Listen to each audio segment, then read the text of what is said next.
Having zero work experience and no resume is a challenge that every person on the planet faces at the start of his or her career. If that's where you are not alone. Let's dive into how you can get beyond the blank page and empty screen that torment first-time resume writers. This week, we will look at how someone, we will call him Kevin, got his first job opportunity and created his first resume. Kevin landed his first job about 5 years ago and is just now creating his resume. So, how did he get his first job without even having a resume? Tip number 1, ask for help. Kevin got his first job in a small accounting firm in Minas Gerais, thanks to proactively asking family and friends for help. At 18, Kevin realized that he wanted work experience and that he would soon need income. After he recognized that, he didn't know where to start. He took the important step of asking for help. Sounds simple, right? But not everyone has the humility or the courage to seek help. Don't resist or forget to ask for assistance. If you wait for someone else to help you, you may be waiting for a very long time. Tip 2, view every job, but especially your first job, as an opportunity. It's more than money. The word opportunity in the phrase job opportunity is the more important of the two at the start of your career. A job that you view as just a job and not a stepping stone to something better will not lead to a career. It may pay the bills, but it's unlikely to pave your way to a better future. Any job provides you the opportunity to demonstrate 5 key attributes that every employer values. First, you're responsible. If you show up 100% of the time, you will stand out. Second, you are respectful. If you consistently treat coworkers and clients well, even when it's hard and you feel they don't deserve it, you will stand out. 3, you give it your all. If you take work seriously and always try hard, you will stand out.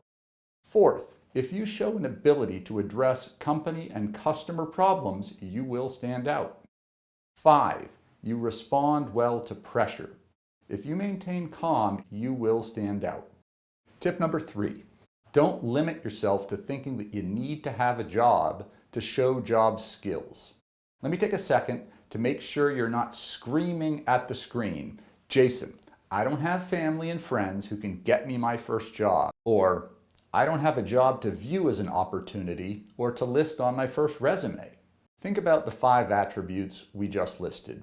Are there other ways that you could show prospective employers that you are responsible, respectful, a committed problem solver who does well under pressure? Yes, of course there are. You could communicate your 100% attendance record at school or at a volunteer opportunity to show that you're responsible. You could state that you were recognized for your treatment of others by your church or community center in a sermon, a ceremony, or a thank you letter.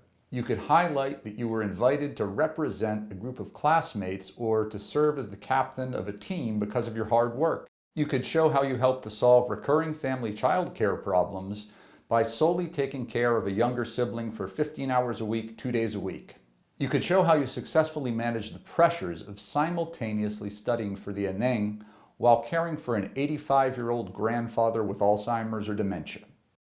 These examples are obviously not yours. I'm sharing them for 2 reasons. First, I want to get you thinking creatively and concretely about the job-relevant skills and attributes you already have, regardless of your employment history. Second, I want you to see that building your resume requires careful planning and specifics. You need to create opportunities for results and to show specific results to others.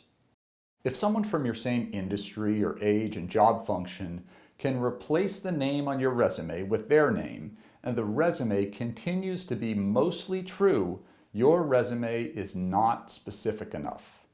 Tip number 4, copy and adapt the best resume template that you can find. While the content of your resume should be unique to you, the way you present it should be clear and consistent.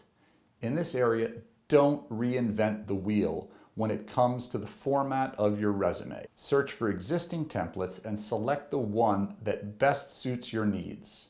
Don't just grab the first one or even the fifth one. Spend 30 minutes or more to find a well-designed template. That will be time well spent. For the first version of his resume, Kevin chose a template that is better than some I've seen, but that is frankly not that good.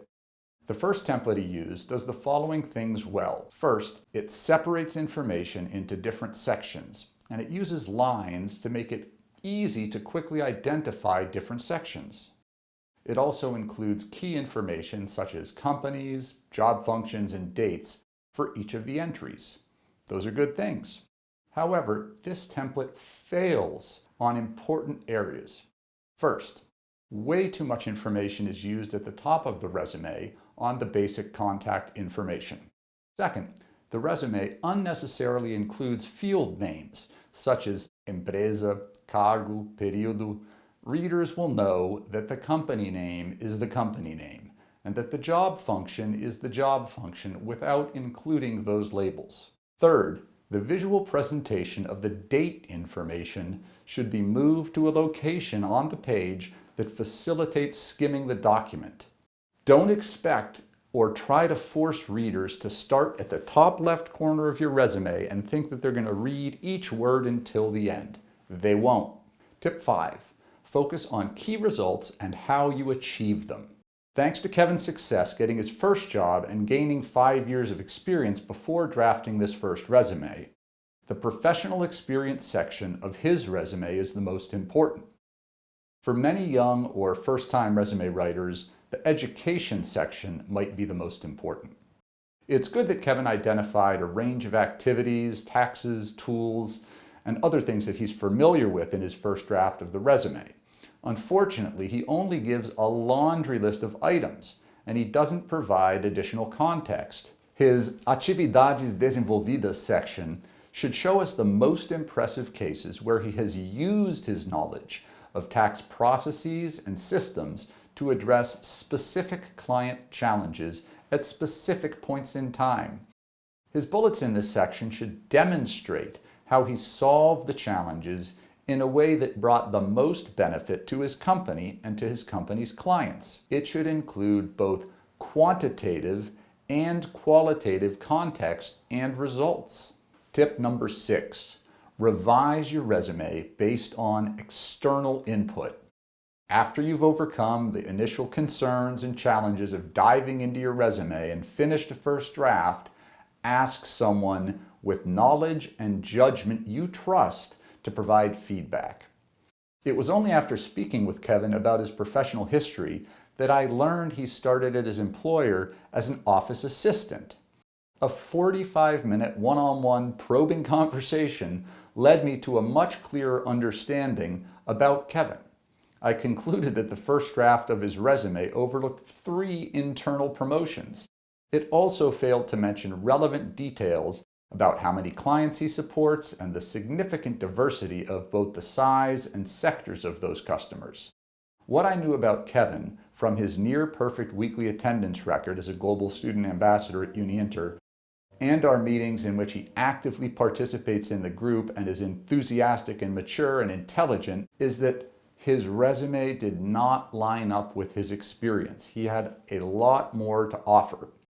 On paper, it appeared that Kevin had been stuck in the same role for 5 years. His progress was hidden underneath one job title and one set of employment dates. Had I only known Kevin from the first resume he sent me, I would have wrongly concluded that he was slow to learn, his company did not provide him with advancement opportunities, he lacked ambition, or some combination of those 3 things. No serious employer will hire someone based solely on an impressive resume. As you say in Portuguese, papel aceita qualquer coisa. So, be sure to make the most of the opportunity you have to document your most impressive accomplishments on your resume. While you must avoid making false statements or taking credit for things that you have not done, you absolutely need to do the work to identify, surface, and shine the precious skills and experience that you have beneath the surface.